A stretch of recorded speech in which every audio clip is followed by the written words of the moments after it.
Welcome to Tiruchi Law Academy. Today we are going to see about AIB previous year solved question paper related with public interest litigation PIL. So வாங்க நம்ம வீடியோக்கு போகலாம்.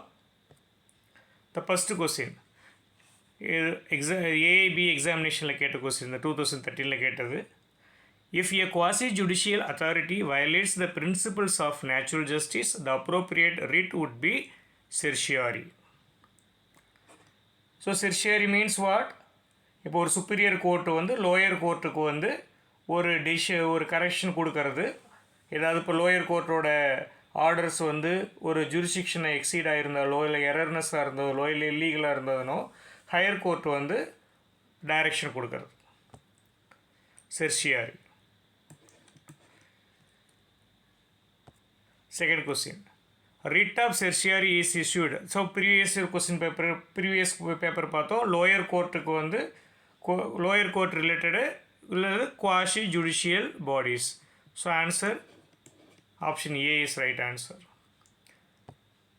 Third question. PIL is criticized on the ground of dash. So criticized எல்லாமே வரும், நமக்கு private motive வரும், political ends, tremendous increase in the litigations எல்லாமே வரும். So you can put it as all of the above. ஏன்னா இப்போ ப்ரைவேட்டாக இருந்ததுன்னா சம்டைம்ஸ் வந்து பொலிட்டிக்கல் கெயின்னாலோ இல்லை அதனால நமக்கு வந்து யூஸ் பண்ணுறாப்புல இருக்கும். So answer is all of the above. When can the Supreme Court refuse to grant remedy under Article 32? So டிலேவாக இருந்துச்சுன்னா refuse to grant remedy, delay, malicious petition, infructuous petition எஸ் எல்லாமே ஆல் த அபோவ். இங்கே பாருங்கள், when Supreme Court can refuse, இதனால் பார்த்துக்கோங்க. All the above is right answer for this question. ஏன்னா petition வந்து டிலே ஆச்சுன்னா அவங்க வந்து ரெஃப்யூஸ் பண்ண முடியும், சுப்ரீம் கோர்ட்டால் ரெஃப்யூஸ் பண்ண முடியும். Next, filing with the court to object one's or another's imprisonment is called dash. So இது filing with the court to object one's or another's imprisonment is called. இப்போ habeas corpus வந்து பார்த்தீங்க அப்படின்னா ஒரு பர்சனை வந்து டீடைன் பண்ணியிருக்கிறது, லீகாலிட்டியை டீடைன் பண்ணியிருக்காங்களா அப்படிங்கிறத சேலஞ்ச் பண்ணுறதுக்காக நம்ம யூஸ் பண்ணுறோம். So you can put it as habeas corpus.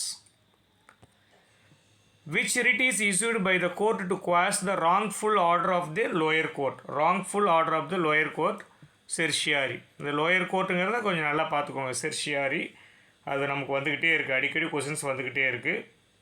Lower court மட்டும் கிடையாது, இப்போ லோயர் இப்போ ஒரு ட்ரிபியூனல் இருக்குது, அவங்க கொடுத்த ஆர்டரையும் நம்ம என்ன பண்ண முடியும்னா certiorari மூலமாக நம்ம அப்ளை பண்ண முடியும். அடுத்து public PIL can be filed under dash. So அது ஆர்டிக்கல் 226, ஆர்டிக்கல் 32.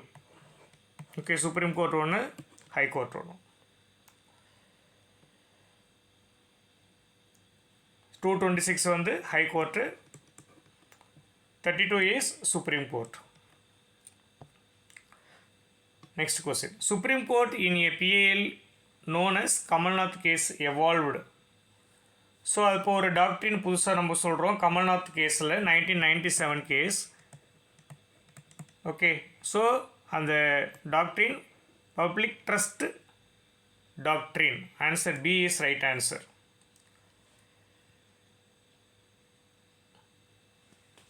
ஒரு பொதுவான பொது பயன்பாட்டில் உள்ள லேண்டை வந்து ப்ரைவேட் பர்பஸ்க்காக ஆக்கிரமிப்பு பண்ணக்கூடிய அந்த கேஸ், அது ப்ரைவேட் கெயினுக்கானது. அடுத்து next question. A landmark habeas corpus petition. A landmark habeas corpus petition was filed during emergency, that is habeas corpus landmark case. So Jabalpur versus Shivakant Shukla, இது நம்ம தியரியில் படிச்சிருப்போம். ஜபல்பூர் வெர்சஸ் ஸ்ரீகாந்த் சுக்லா. இது வந்து எமர்ஜென்சி பீரியடில் நமக்கு வந்திருக்கிறது. Fundamental rights related judicial review ரிலேட்டடானது question. Next, which one is a case of public interest? So இது எல்லாமே விசாகா எல்லாமே all the cases listed under the significant context for public interest only. இப்போது Vishaka versus state of Rajasthan வந்து sexual harassment related at workplace. அடுத்து Minerva Mills versus union of India, அது amending power, amendment பார்லிமெண்ட்டோட amending power related, அதுவுமே public interest கொஸ்டின்ஸில் நமக்கு வர்றது. அடுத்து municipal councils Ratlam versus Vardichand, so இதுவுமே public welfare related. So all the above. Next, Delhi domestic working women forum versus union of India. So இது வந்து டொமஸ்டிக் மேடு செக்ஸுவல் ஹராஸ்மெண்ட் ரிலேட்டடு. ஸோ வேலைக்காரங்களை வந்து sexual assault பண்ண அந்த கேஸுக்கானது. ஸோ 1995 வந்த கேஸ் அது. Next, who was the Chief Justice of India when the concept of PIL was introduced? Yes Bhagwati, PN Bhagwati. இதனால் பார்த்துக்கணும், PN Bhagavathi வரும், அப்புறம் அது கிருஷ்ணய்யர் ஒன்று வரும், அது 2 கொஸ்டின் மாறி வரும், பார்த்துக்கோங்க. In which country was the concept of PIL originated? So, USA.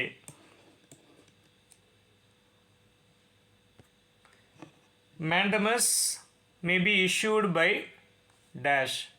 Supreme கோர்ட்டும் உண்டு, மேண்டமஸுக்கு ஹை கோர்ட்டும் உண்டு. பாருங்கள், இது கொஸ்டின் இப்படி பார்த்த உடனே நம்ம வந்து புரிஞ்சுக்கணும். நம்ம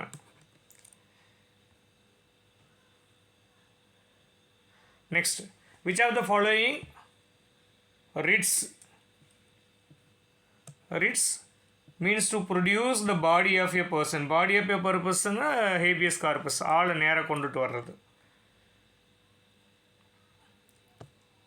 Next, PIL is relaxation of which of the following requirement? So the answer is jurisdiction, locus standi.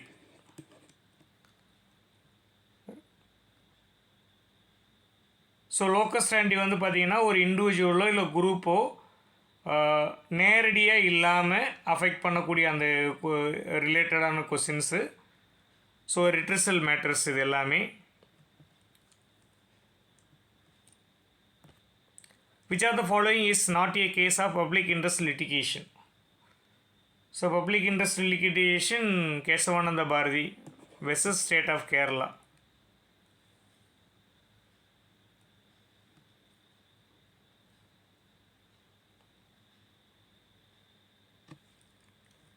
So public interest litigation not a case of Kerala. So Kesavananda Bharati versus state of Kerala வந்து PIL இல்லை வரல, நல்லா பார்த்துக்கணும்.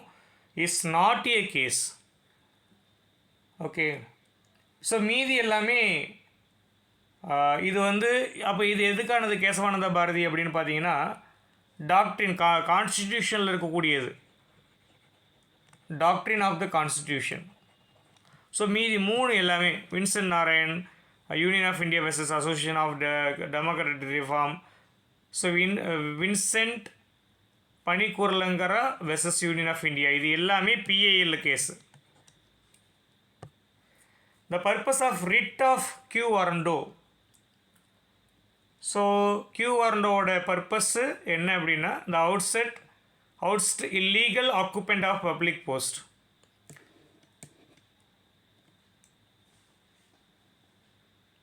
இப்போ ஒரு person வந்து public ஆஃபீஸில் வந்து ஆக்குபை பண்ணியிருக்காங்க அப்படிங்கிற அவங்க லீகலாக இல்லை இல்லீகலாக இப்போ ஆக்குபை பண்ணியிருக்காங்களா அப்படிங்கிறத நம்ம வந்து வெரிஃபை பண்ண முடியும்.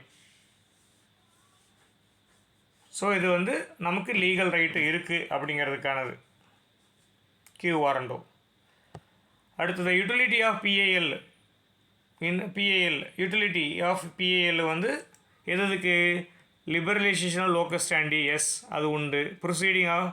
Proceedings are not adversarial, so இதுவுமே ரைட்டு தான். Procedure requirement are liberalised. Okay, இது எல்லாமே right. So all the above.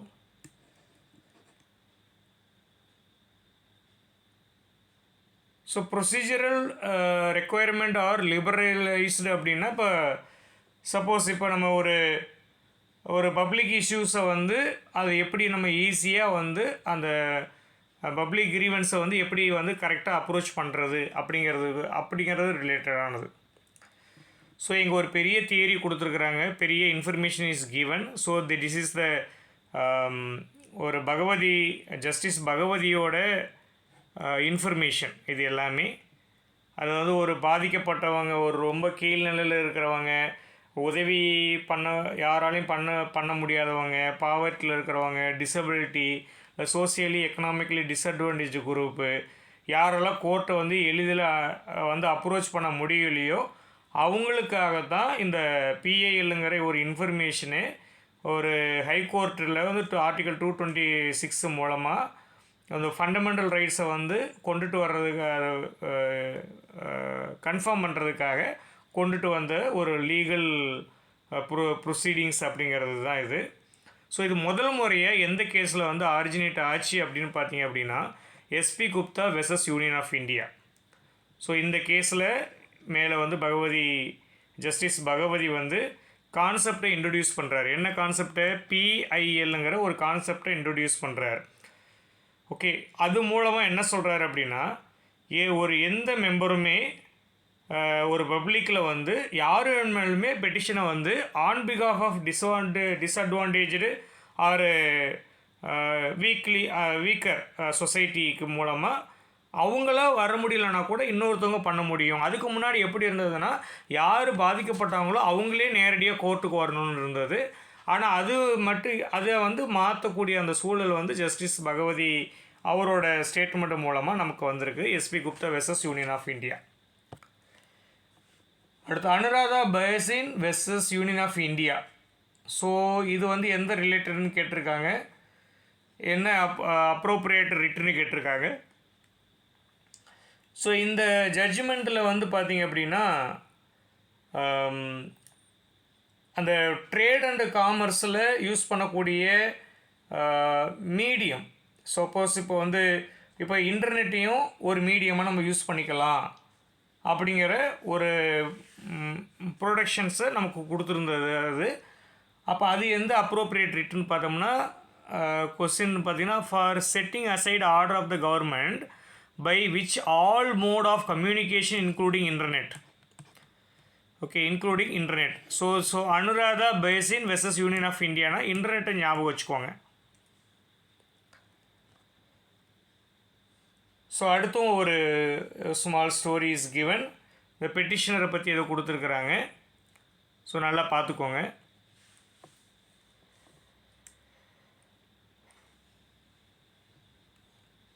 So இந்த இதில் வந்து ஆன்சர் வந்து பார்த்தீங்கன்னா, சஃபிஷியன்ட் இன்ட்ரெஸ்ட் அப்படின்னு ஒன்று கொடுத்துருக்காங்க. இந்த court held the petitioner as a member of public has sufficient interest to maintain a petition. So இதை நம்ம பண்ண முடியுமா, இன்னொருத்தரை வந்து பண்ண முடியுமா? ஏன்னா பப்ளிக்கில் ஒருத்தர் வந்து ஒரு கேஸை ஃபாலோ பண்ணுறாங்க அப்படின்னா அவங்களுக்கு என்ன மாதிரியான இன்ட்ரெஸ்ட்டில் அதை வந்து நமக்கு அந்த ப்ராக்டிஸை வந்து கொண்டுட்டு வர்றாங்க அப்படிங்கிறத பார்க்குறாங்க. ஸோ இதில் வந்து ஆன்சர் வந்து Wadhwa versus state of Bihar. இந்த கேஸ் 1987. ஸோ இந்த கேஸில் என்ன சொல்கிறாங்க அப்படின்னா, இந்த கவர்னரோட ஆர்டினன்ஸை வந்து அவங்க இப்போ கவர்னர் இப்போ வந்து ஒரு ஆர்டினன்ஸ் கொடுக்குறாரு. எதுவுமே ஒரு அவசர உத்தரவு கொடுக்குறாங்க அப்படின்னா, கெஜெட்டில் கொடுத்தாங்க அப்படின்னாலுமே அது வந்து அந்த லெஜிஸ்லேட்டர் வந்து அக்செப்ட் பண்ணணும். ஸோ அது ரிலேட்டடானது. அது கிட்டத்தட்ட லோக்கல் ஸ்டாண்டி தான் அது. நீங்கள் வந்து அந்த லெஜிஸ்லேஷனில் அக்செப்ட் பண்ணாமல் நீங்கள் எந்த ஒரு ஆர்டர் கொண்டு வந்தாலுமே அது வந்து கிட்டத்தட்ட வந்து அன்கான்ஸ்டிடியூஷனல். ஸோ அந்தக்கு ரிலேட்டடான ஒரு கேஸ் இது. அடுத்து misuse of mechanism of PALs means. Misuse நல்லா பார்த்துக்கணும். மிஸ்யூஸ் ப்ரைவேட் இன்ட்ரெஸ்ட்டுக்காக இருக்கக்கூடாது, ஆப்ளிக் மோட்டிவாக இருக்கக்கூடாது, பப்ளிசிட்டிக்காக இருக்கக்கூடாது. Yes, misuse all the above. Next, file a PIL. The phrase file a PAL ostensibly in public interest but in fact to serve personal or private interest means. So filing PAL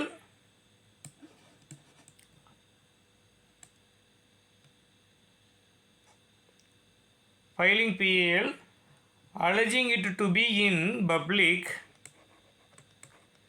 interest but actually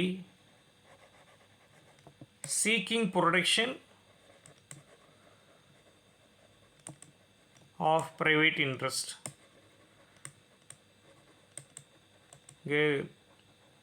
Option miss ஆயிடுச்சு. So filing PAL alleging it to be in public interest. Okay, பிஏல போட்டிங்க அப்படின்னா அது public இன்ட்ரெஸ்ட்டுக்காக இருக்கணும். Okay, இங்கே இந்த question என்ன சொல்லியிருக்காங்க, to serve a personal or private இன்ட்ரெஸ்ட்னு சொல்லியிருக்கிறதுனால அதோட மீனிங் வந்து actually seeking protection of private interest. So அந்த ப்ரைவேட் இன்ட்ரெஸ்ட்டுமே should be benefit for the public. அடுத்து, filing of frivolous PAL result in dash. So filing of frivolous interest na increasing a backlog cases. இப்போ wastage of resources lesser, அதாவது time வந்து குறைவான டைமில் genuine கேஸில் hearing கொண்டுட்டு வரணும் அப்படிங்கிறது. So all the above is right answer.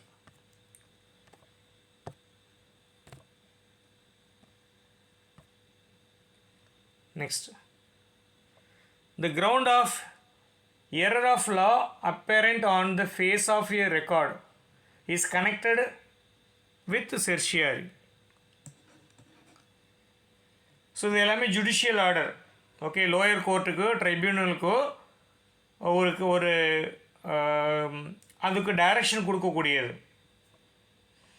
Error of law apparent on the face of the record அப்படிங்கிறது reason for issuing a writ of certiorari. அதாவது லோயர் கோர்ட்டோ ட்ரிபியூனலோ ஒரு மிஸ்டேக் பண்ணுச்சு அப்படின்னா அதை வந்து எவிடென்ட் பண்ணி அந்த ரெக்கார்டை வந்து யூஸ் பண்ணக்கூடிய அந்த ப்ராசஸ்க்கானது. Which of the following writ can be issued against usurpation of public office. So இது வந்து நம்ம ஏற்கனவே வீடியோ இதுக்கு நம்ம டீட்டெயிலாக போட்டிருக்கோம். Answer is quo warranto. So நம்ம திருச்சி லா அகாடமியில் வந்து ஏற்கனவே இந்த 17th 100 கொஸ்டின் நம்ம சால்வ் பண்ணியிருக்கோம். அதில் நீங்கள் பார்த்துக்கோங்க. இதுக்கப்புறம் ஆன்சர் மட்டும் சொல்கிறேன். Which of the following categories of cases will not be entertained. Okay, land not tenant matter this case also. இதுவுமே வந்து 17 AIB கொஸ்டின். ஸோ நம்ம ஆல்ரெடி நம்ம வீடியோ போட்டிருக்கோம். Who is known as father of father. நான் ஏற்கனவே சொல்லியிருக்கேன், பப்ளிக் பி அதை ஞாபகம் வச்சுக்கிட்டு பகவதி போட்டுக்கோங்க. Father of PAL. Which of the following is not a real purpose of public interest. இதுவுமே நம்ம டிஸ்கஸ் பண்ணிட்டோம். Getting famous and making wealthy.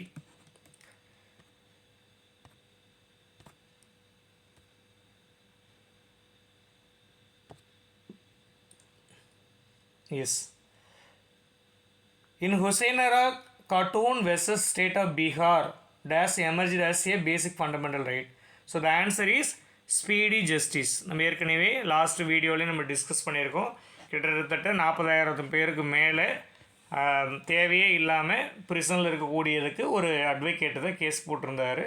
அதில் தான் முதல் முறையாக இந்த ரைட் டு ஸ்பீடு அந்த ப்ரொசீடிங்ஸ்லாம் கொண்டுட்டு வரணும், ட்ரையல் கொண்டுட்டு வரணும், அவங்களுக்கு வந்து ஃப்ரீ லீகல் எய்டு கொண்டுட்டு வரணும், அவங்களால ஏழைகளுக்கு வந்து எல்லாம் உதவு பண்ணணும் அப்படிங்கிறத வந்து அவங்களால யாரெல்லாம் லாயர் வச்சுக்க முடியலையோ அவங்களுக்கு வந்து கொண்டுட்டு வரணும் அப்படிங்கிற ஒரு இன்ஃபர்மேஷனை கொண்டுட்டு வந்தது. கிட்டத்தட்ட PALக்கு பேசிக்காக முதல் முறையாக வந்த ஒரு விஷயம். பட் நமக்கு ஏற்கனவே சொல்லியிருப்போம், குப்தா கேஸில் தான் அந்த இன்ட்ரெஸ்ட்டை கொண்டுட்டு வந்தார். யார் வேணாலும் ஃபைல் பண்ண முடியும்னு ஜஸ்டிஸ் பகவதி கொண்டுட்டு வந்தார். which of the following writ can be issued against usurpation of public office? ஏற்கனவே நம்ம இது டிஸ்கஸ் பண்ணிட்டோம். Q வாரண்டோ ரிப்பீட்டட் கொஸ்டின் இதெல்லாம். Which of the following case may be considered as the first reported case? So கொஞ்சம் முன்னாடி தான் நம்ம discuss பண்ணோம். First reported case Hussainara Khatoon versus state of Bihar. இங்கே எழுதியிருக்கணும், அங்கே டைப் பண்ணியாச்சு, sorry. Who among the following is considered as the father? இது ரிப்பீட்டட், ஆல்ரெடி நம்ம டிஸ்கஸ் பண்ணிட்டோம். Father Bhagwati, father of PIL. Against which of the following a PIL cannot be filed? So private பார்ட்டிக்கு அகெயின்ஸ்டாக பண்ண முடியாது. State, central government, municipal government also part of the government. நல்ல question நல்லா பார்த்துக்கணும். Cannot be. ஸோ இது suppose can be ஃபைல்டுன்னு போடும்போது அகேன்ஸ்ட் ஸ்டேட் கவர்மெண்ட், அகேன்ஸ்ட் இது போட்டு இது 4 பார்ட்டுமே கொடுத்துட்டு இதுக்கப்புறம் கொடுப்பாங்க 1 ABC கரெக்டு. ஸோ இப்படி தான் நம்மளை வந்து கன்ஃபியூஸ் பண்ணி விடுவாங்க. இந்த மாதிரிலாம் சப் ஆப்ஷன்ஸ் நிறையா கொடுக்கறதுக்கு வாய்ப்பு இருக்குது நமக்கு பொதுவாகவே. அடுத்து, இந்த light of the guidance issued by the Supreme Court of India on which of the following issue a PIL cannot be entertained by the court? So எதுக்கு வந்து பண்ண முடியாது அப்படின்னா பாண்டட் லேபருக்கு பண்ண முடியாது. ஏற்கனவே நம்ம டிஸ்கஸ் பண்ணிட்டோம். லாஸ்ட் வீடியோவை ஒரு தடவை கோத்ரூ பண்ணுங்கள். ஸோ இந்த ப்ரீமேச்சர் ரிலீஸை வந்து PIL cannot be entertained by the court. So இது வரைக்கும் நம்ம வந்து PIL வந்து டிஸ்கஸ் பண்ணியிருந்தோம். ஸோ 19th கொஸ்டின் டிஸ்கஸ் பண்ணலை. 19 AIB 19 அது வந்து தனியாக ஒரு வீடியோ போட்டுக்கிறோம். அதே மாதிரி இப்போது PIL இவ்வளோ கொஸ்டின்ஸ் நம்ம கேட்டிருக்கோம். ஸோ இதில் தான் நமக்கு ரிப்பீட்டடாக கேஸு வந்துக்கிட்டே இருக்க போகுது. ஸோ இதில் நீங்கள் இந்த ஆப்ஷனில் இருக்கக்கூடிய கேஸ்லாவும் சேர்த்து படிச்சிட்டிங்கன்னா நமக்கு வந்து கிளியர் ஆகிடும். ஓகேங்களா? ரைட். ஸோ தேங்க்ஸ் ஃபார் வாட்சிங். ஸோ அடுத்த வீடியோவில் வந்து இன்னொரு சப்ஜெக்ட் வந்து நம்ம சால்வ்டு பேப்பர் சப்ஜெக்ட் வைஸ் நம்ம போடுவோம். ஸோ தேங்க்ஸ் ஃபார் வாட்சிங். ஸோ இதில் வந்து PILல் நமக்கு வந்து 4 மார்க்கு நமக்கு வரும். பில்லில் நமக்கு 4 மார்க்கு AIB எக்ஸாம்ஸில் வந்துடும். Okay, all the best. Thank you.